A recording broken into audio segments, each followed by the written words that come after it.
Assalamualaikum warahmatullahi wabarakatuh. Perkenalkan, nama saya Regina Widya Arsa Putri dari Prodi Manajemen Keuangan dengan NIM 23120015. Saya akan mempresentasikan materi tentang studi kasus PT Nirmal Kosmetika dari mata kuliah Financial Statement.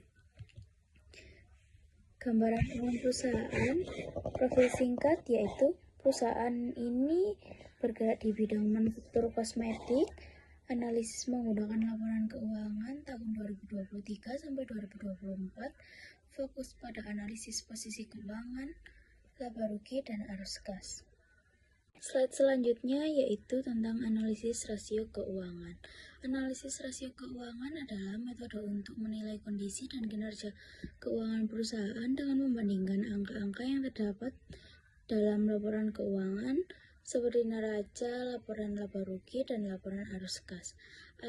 Analisis ini bertujuan untuk mengetahui kemampuan perusahaan dalam mengelola aset, memenuhi kewajiban, menghasilkan laba, serta menjalankan operasional secara efisien. Tabelnya seperti yang ada di PPT saya, dan kesimpulannya yaitu likuiditasnya masih baik, profitabilitasnya meningkat, dan penggunaan utangnya meningkat. Selanjutnya yaitu common size dan trend.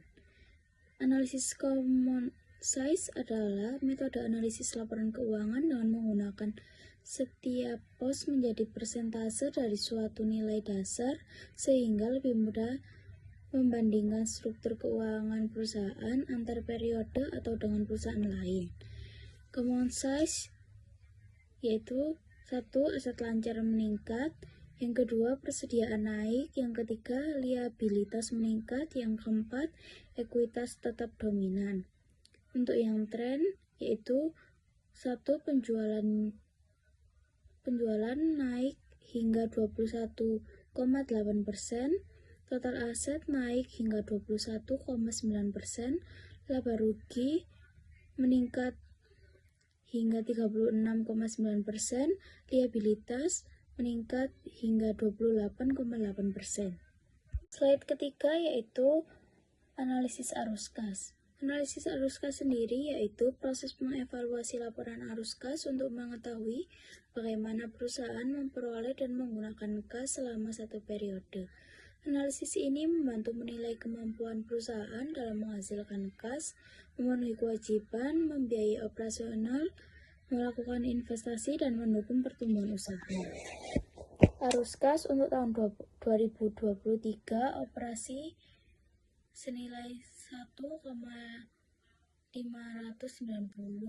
Untuk tahun 2024 2050. Investasi untuk tahun 2023 minus 520, untuk tahun 2024 minus 1.590. Pendanaan untuk tahun 2023 minus 195, untuk 2024 minus 630. Kas akhir untuk tahun 2023 1.590, untuk tahun 2024 1.430.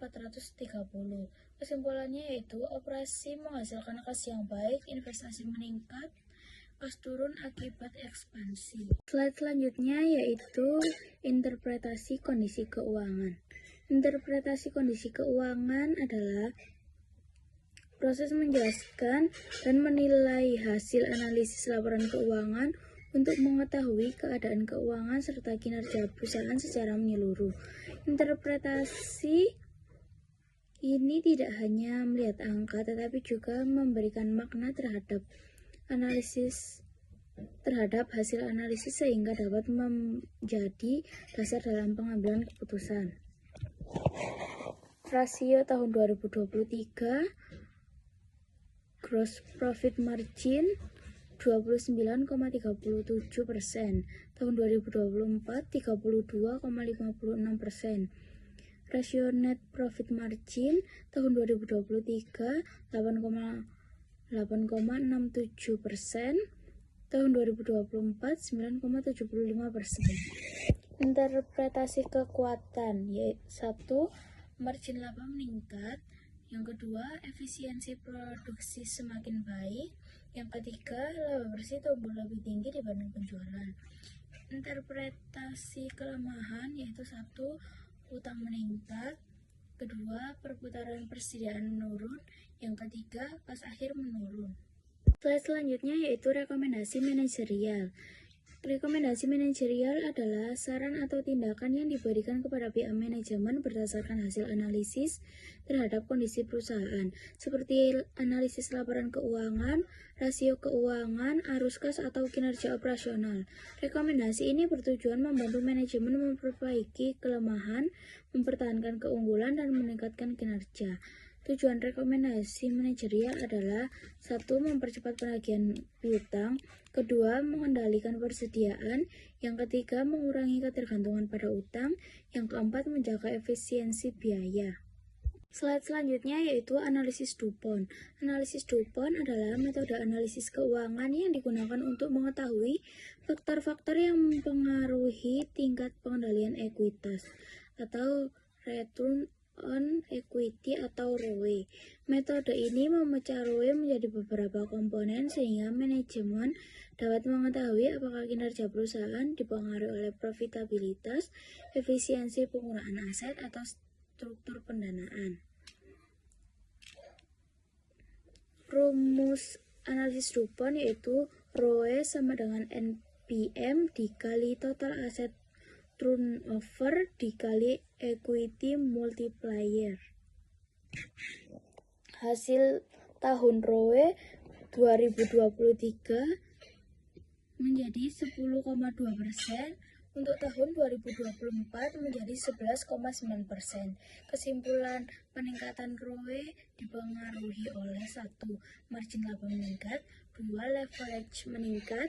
Yang ketiga, penjualan tetap efektif. Slide selanjutnya yaitu break even point atau BEP.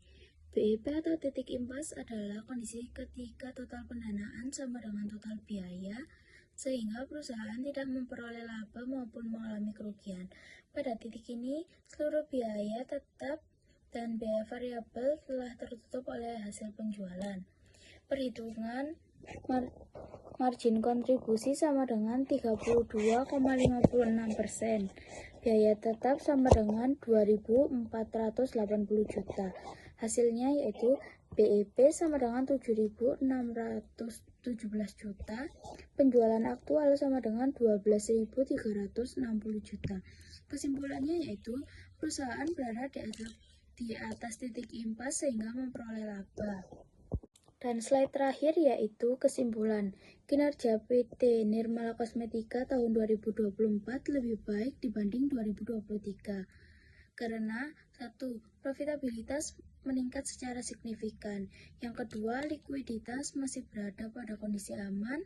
Yang ketiga, perusahaan memiliki prospek yang